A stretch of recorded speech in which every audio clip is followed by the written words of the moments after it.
Hello बच्चों, welcome to our YouTube channel Aurik academy. This is your maths faculty welcoming you all. तो जैसा कि आप लोगों को पता है कि हम लोग इस समय क्लास 10th के ही लगातार वीडियोस आपको प्रोवाइड करा रहे हैं, जो कि यूनिट 4th ट्रिग्नोमेट्री के हैं। और इसका आज 6th लेक्चर हम लोग करेंगे और चैप्टर का नाम है सम एप्लीकेशंस ऑफ ट्रिग्नोमेट्री। और या आप बेसिकली बोल सकते हो कि हम हाइट एंड डिस्टेंस पढ़ रहे हैं। तो इसके 5 लेक्चर्स अभी तक हम आपको प्रोवाइड करा चुके हैं कि जिसमें बहुत से क्वेश्चंस कवर हो गए हैं। अब क्योंकि हमें एक्सरसाइज कंप्लीट करनी है तो अब हम एंडिंग के क्वेश्चंस की तरफ बढ़ रहे हैं। तो वैसे वैसे आपके क्वेश्चंस का डिफिकल्टी लेवल भी थोड़ा थोड़ा इंक्रीज ही हो रहा होगा। तो चलिए आज के क्वेश्चंस देखते हैं। सो ये एक्सरसाइज आपकी 9.1 है और उसका क्वेश्चन नंबर 13 आज हम लोग करेंगे। तो चलिए देखते हैं क्वेश्चन क्या बोल रहा है। As observe from the top of a 75 meter high lighthouse from the sea level the angles of depressions. Now आपको ये ध्यान देना है कि here the angles of depression are given to you of two ships are 30 degree and 45 degree if one ship is exactly behind the other. फिर आपको ये चीज ध्यान देनी है, if one ship is exactly behind the other. अभी मैं आपको बता रही हूँ कि जो अंडरलाइन कर रही हूँ इनको क्यों अंडरलाइन किया और इनके ना होने से क्या फर्क हो सकता है। On this same side, okay, of the light house find the distance between the two ships. और ये कितना दे रखा है, 75 मीटर हाई लाइट हाउस। तो देखो देखो ये हमने इसलिए मार्क किया है क्योंकि ये आपको पता होना बहुत ज़रूरी है कि जो शिप्स हैं उनकी एग्जैक्ट लोकेशन क्या है। क्योंकि देखिए इधर भी एक एंगल, ये जैसे आपका ये लाइट हाउस है, ठीक है। तो अगर इनकी हम नेमिंग कर दें तो ये मान लेते हैं हमारा ए बी, ये कोई लाइट हाउस है और इसकी डिस्टेंस, इसकी हाइट इसने आपको कितनी दे रखी है, 75 मीटर। दैट इज ये इसने आपको ए बी दे रखा है, ये कितना है आपका 75 मीटर, ठीक है। अब देखो इसमें इसने आपको एंगल्स ऑफ डिप्रेशन दे रखा है। तो अगर यही जो एंगल ऑफ डिप्रेशन का मतलब है, मैंने आपको बताया था कि जहां पर ये जो टॉप है वहां से जो एंगल बनता है। तो देखो दो एंगल्स बन रहे हैं, एक 30 डिग्री एक 45 डिग्री। अब आपको ये नहीं पता है कि 30 डिग्री और 45 डिग्री एक ही साइड बन रहे हैं या अपोजिट साइड भी बन रहे हैं। तो इसीलिए क्वेश्चन में आपको मेंशन किया गया है कि the one ship is exactly behind the other on the same side of light house. तो लाइट हाउस के सेम साइड दोनों शिप्स एक दूसरे के पीछे हैं, एक दूसरे के एग्जैक्टली बिहाइंड है। एग्जैक्टली बिहाइंड होने का मतलब अगर एक शिप यहाँ पर है तो दूसरी शिप यहाँ पर होगी। अच्छा, बस इसमें आप चेंज इतना कर सकते थे कि आप ये जो ये आपने अपने से राइट साइड बनाया है या आप लेफ्ट साइड भी बना सकते थे, सिर्फ इतना हम चेंज कर सकते हैं। तो ये लेकिन दोनों बनेंगे एक ही साइड। अच्छा, अब आप एंगल ऑफ डिप्रेशन देखो। तो एंगल ऑफ डिप्रेशन ऊपर बनता है तो पहले 30 डिग्री का, तो अगर यहां से आप 30 डिग्री बनाओ तो ये हो जाएगा 30 डिग्री। फिर देखिए आपने इसी को, ये लाइन और ये जो ग्राउंड लेवल है आपका, अगर आप इन दोनों लाइंस को बढ़ा देते और तब ये वाली लाइन डालते 30 डिग्री वाली, तो ये कुछ ऐसे ऐसे बनती जा करके आपकी कुछ इस टाइप की, देखिए बना रही हूँ मैं, कुछ इस टाइप की ये लाइन बनती जा करके और ये भी आगे बढ़ गया होता। तो आपको ये कुछ ट्रांसवर्स लाइन की तरह दिख रही है, दो पैरेलल लाइंस और ये ट्रांसवर्स लाइन जा रही है। तो ये इंटीरियर अल्टरनेट एंगल्स हो गए। तो यानी कि ये एंगल भी आपका कितना होगा, 30 डिग्री ही होगा। ये समझाने के लिए मैं सिर्फ आपको बता रही हूँ कि आप कैसे निकालोगे। अच्छा चलिए थोड़ा सा और देखते हैं। अब इसने दूसरा एंगल 45 डिग्री बोला, तो क्योंकि ये सेम साइड बन रहे हैं तो ये वाला एंगल आपका 45 डिग्री होगा। और जैसे ही ये एंगल आपका 45 डिग्री हो गया तो ये देखिए ये दोनों पैरेलल लाइंस, मतलब ग्राउंड लेवल पर और जो हाइट पर लाइंस है वो पैरेलल लाइंस हो गई। और फिर जो दूसरी लाइन है ये भी अब आपकी ऐसे, अगर आप इसको बढ़ा दीजिए तो ये भी आपकी क्या हो जाएगी, ट्रांसवर्स लाइन की तरह काम करेगी, ठीक है। आपको तो स्ट्रेट बनेगी, कुछ थोड़ा सा कर्व भी हो गई मेरे से। तो ये स्ट्रेट लाइन ऐसे बनेगी। तो ये भी एंगल आपका इंटीरियर एंगल हो गया, अल्टरनेट इंटीरियर एंगल। तो ये भी एंगल कितने का हो गया, 45 डिग्री का हो गया। ये इसलिए मैंने डॉट्स बनाए हैं जिससे कि आपको बहुत अच्छे से समझ में आ जाए। तो चलिए नेमिंग कर देते हैं। तो इसको पॉइंट को सी मान लेते हैं और इस पॉइंट को हम डी मान लेते हैं। अब देखिए सारी पिक्चर आपके सामने क्लियर है। आपको distance between the two ships बतानी है, दैट इज आपको कहीं ना कहीं ये वाली डिस्टेंस इवेल्युएट करनी है, राइट। तो चलिए सबसे पहले इसके लिए हमको बीसी भी पता होना चाहिए। तो चलिए निकालते हैं। तो लिखते हैं लेट, पहले तो लिख लेते हैं कि क्या क्या किया है। Let A B be lighthouse be be a lighthouse, be a lighthouse of 75 meter height. या इसी के लिए आप क्या लिख सकते हैं कि A B is equals to 75 m, ये आपको गिवन है, ठीक है। And C and D are the, and यहां से हटा देते क्योंकि फिर दो एंड एक साथ कोलिजन हो जाएगा इनका। C and D are two ships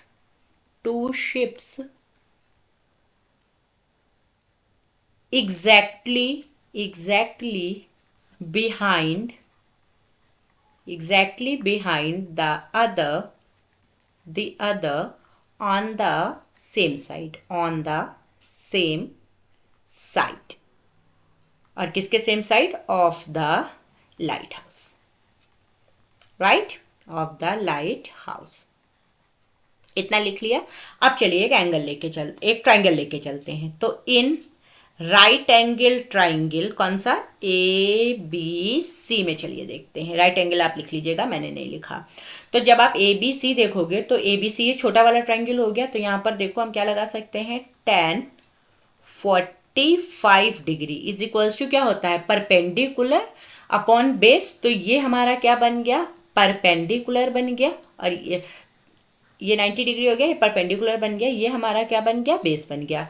तो ये क्या हो गया? देखिए, परपेंडिकुलर का मतलब हो गया ए बी अपॉन बेस क्या हो गया आपका? B C. तो ए बी कितना है? ए बी है आपका 75 और बेस आपका कितना है? B C. और tan 45 डिग्री का क्या मतलब हो गया? 1। तो यहाँ से आप बी सी इवेल्युएट कर रहा है। तो B C is equals to, B C यहाँ चला जाएगा, 1 के साथ मल्टीप्लाई होगा, तो B C is equals to क्या हो गया? 75 m।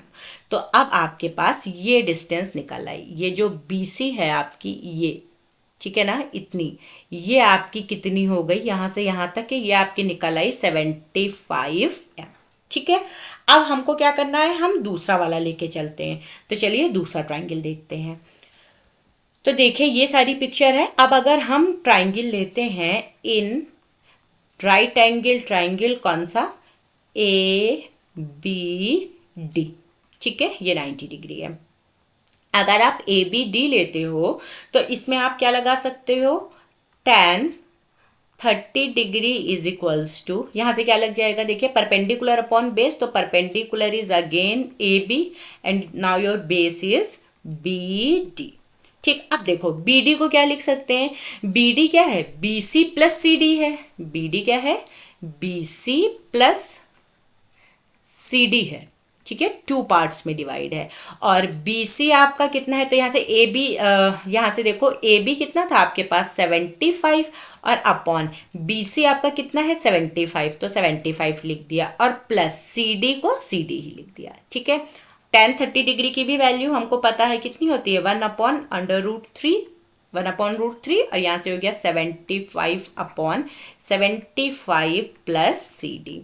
तो जब आप 75 प्लस सी डी को 1 से मल्टीप्लाई करोगे, so you will get 75 plus C D, and this will give you 75 into √3, और you can write C D is equals to 75√3 minus 75 ना, this will change its own sign, right? So, or you can write CD is equals to what? 75 is common and you will get √3 minus 1, right? Meter. This is 1, right? 75 into √3 minus 1 meter. So, question में क्या पूछ रहा था? अब आप वो लिख दीजिए। तो question में क्या पूछ रहा था? Therefore, the distance between the two ships is equal to 75 into √3 minus 1 meter. So this is your answer. I hope आपको ये अच्छे से क्लियर हो गया होगा, क्योंकि वैसे भी मैंने ये सारे वीडियोस में अगर आप देखेंगे तो एक चीज़ कॉमन है कि मैंने बहुत आराम से आपको ये क्वेश्चंस कराए हैं। तो नहीं समझ में आ रहा, आप एक दो बार और देखेंगे तो अच्छे से समझ में आ जाएगा। बट इन क्वेश्चंस की प्रैक्टिस जरूर कर लीजिएगा। ये टफेस्ट चैप्टर माना जाता है हाइट एंड डिस्टेंस या सम एप्लीकेशंस ऑफ ट्रिग्नोमेट्री आपके सिलेबस का। तो चलिए नेक्स्ट देखते हैं। ये देखिए क्या बोल रहा है, देखो question. A 1.2 meter tall girl spots a balloon moving with the wind in a horizontal line at a height of 88.2 meter from the ground. The angle of elevation of the balloon from the eyes of a girl at any instant is 60 degree. After some time, the angle of elevation reduces to 30 degrees. See figure 9.13. Find the distance traveled by the balloon during the interval. तो देखो, एक इसने तो एक अच्छा काम किया है कि हमको ये एक डायग्राम दे रखा है इसने 9.13 और बोल रहा है कि उसी के अकॉर्डिंग आपको बताना है। लेकिन इसमें एक चीज़ हमको ध्यान देनी है। देखिए ये क्या बोल रहा है कि एक 1.2 मीटर टॉल गर्ल है जो कि balloon spots a balloon moving with the wind in horizontal line at a distance of इतने मीटर फ्रॉम द ग्राउंड। तो यानी जो ये आपको 88.2 मीटर ये जो डिस्टेंस दे रखी है, ये कहाँ से दे रखी है? ग्राउंड से दे रखी, मीन्स यहाँ से इसने आपको ये डिस्टेंस दे रखी। ये चीज़ आपको बहुत ध्यान देने वाली बात है। अगर आपने यहाँ से इसकी डिस्टेंस निकाली तो ये क्वेश्चन आपका गलत हो जाएगा, ठीक है। फिर ये क्या कह रहा है, जो एक गर्ल है वो 1.2 मीटर टॉल गर्ल है, तो ये जो डिस्टेंस है ये आपको 1.2 मीटर दे रखी है, जो ये डिस्टेंस है, राइट। तो यानी कि यहाँ से भी आपको ये डिस्टेंस जो है ये भी कितनी हो गई आपकी 1.2 मीटर हो गई। तो अब हमको क्या करना पड़ेगा, ये डिस्टेंस अगर हमसे इवेल्युएट करनी है तो ये डिस्टेंस ये कितनी हो जाएगी 88.2 m माइनस 1.2 m, तो ये कितनी हो गई 87 m। कैसे आई तो ये मैं आपको बता दे रही हूँ, 88.2 माइनस 1.2, ठीक है ना, ये आ गई। तो अब ये चीज़ क्लियर हो गई। तो चलिए अब इनकी हम नेमिंग कर देते हैं, ठीक है। ये क्या है, ए है, ये हम मान लेते हैं हमारा पॉइंट बी था, ये हम मान लेते हैं हमारा कोई पॉइंट सी था, ये पॉइंट हमारा डी है, ठीक है, सेम यहीं से, और ये पॉइंट हमारा ई है। सिमिलरली ये पॉइंट अगर इसको बढ़ा देते हैं तो एफ हो जाता, इसी तरीके से ये जी और ये एच हो जाता। तो अब आपको ये सारी चीज़ें एकदम क्लियर समझ में आ गई होंगी। तो चलिए हमको क्या निकालना है, distance travelled by the balloon during the interval निकालना है। तो कुल मिला के अगर देखा जाए तो क्या करना है हमको ई और जी निकालना है। ये यहाँ से बलून जो यहाँ तक पहुँचता है ये डिस्टेंस हमको निकालनी है। तो चलिए निकालेंगे। तो देखिए सबसे पहले क्या लिखते हैं, इसकी थ्योरी लिख लेते हैं। तो लिखते हैं late CD is equals to 1.2 meter is equals to height of a girl, height of a girl, ये आपको दे रखा है, ठीक है, ठीक है। एंड फिर क्या है, एफ जी नहीं E G, and E G be the distance traveled by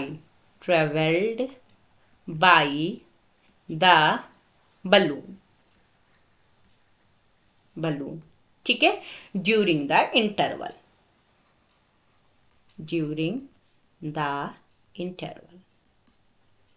ये तो हमने लिख लिया, ठीक है।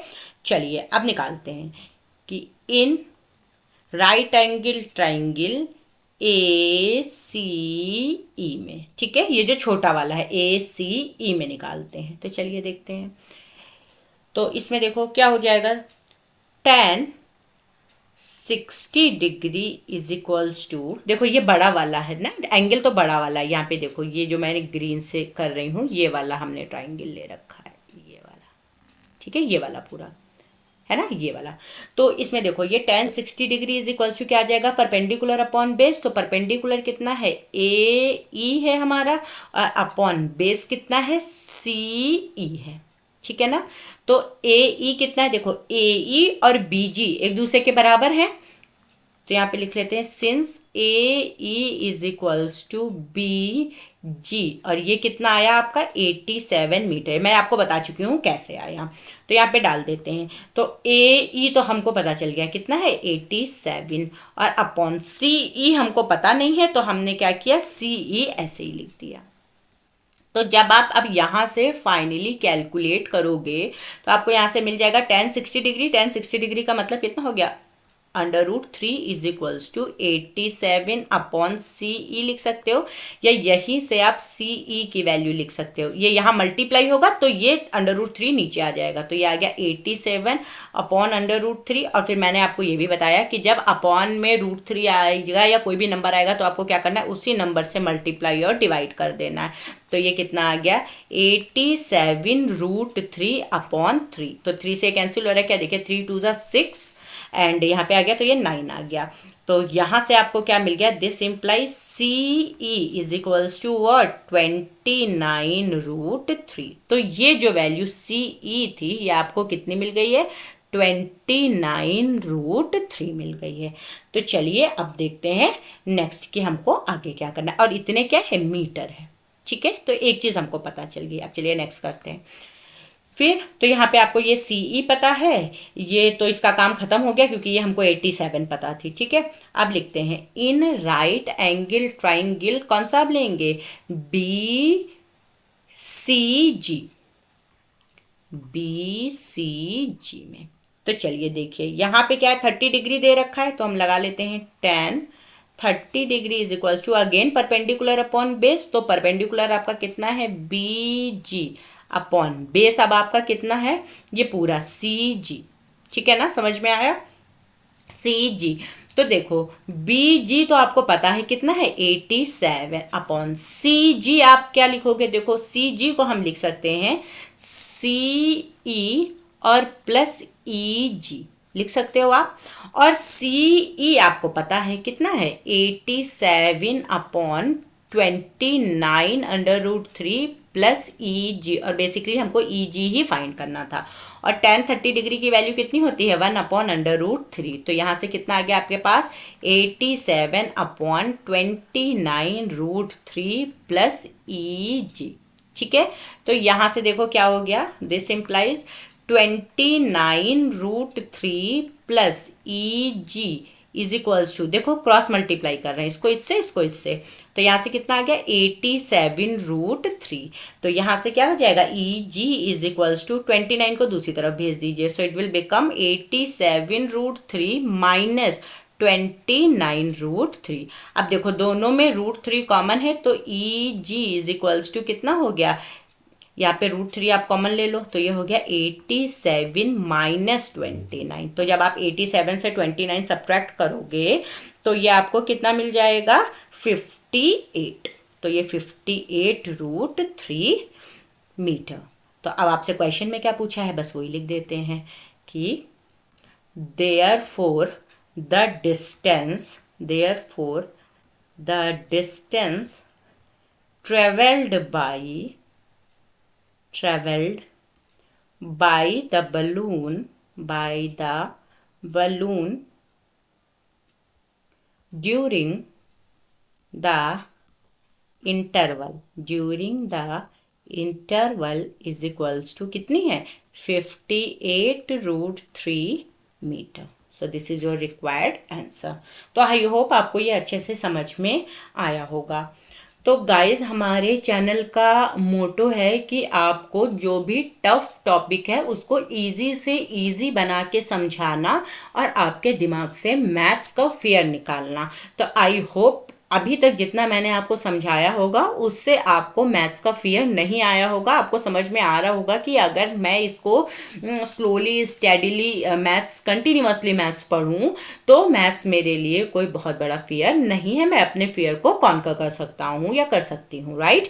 तो आप हमारे चैनल के साथ ये मोटिवेशन बनाए रखिए हमारे चैनल का, और हमारे चैनल के साथ जुड़े रहिए। तो guys keep liking, sharing and subscribe the channel. Thank you.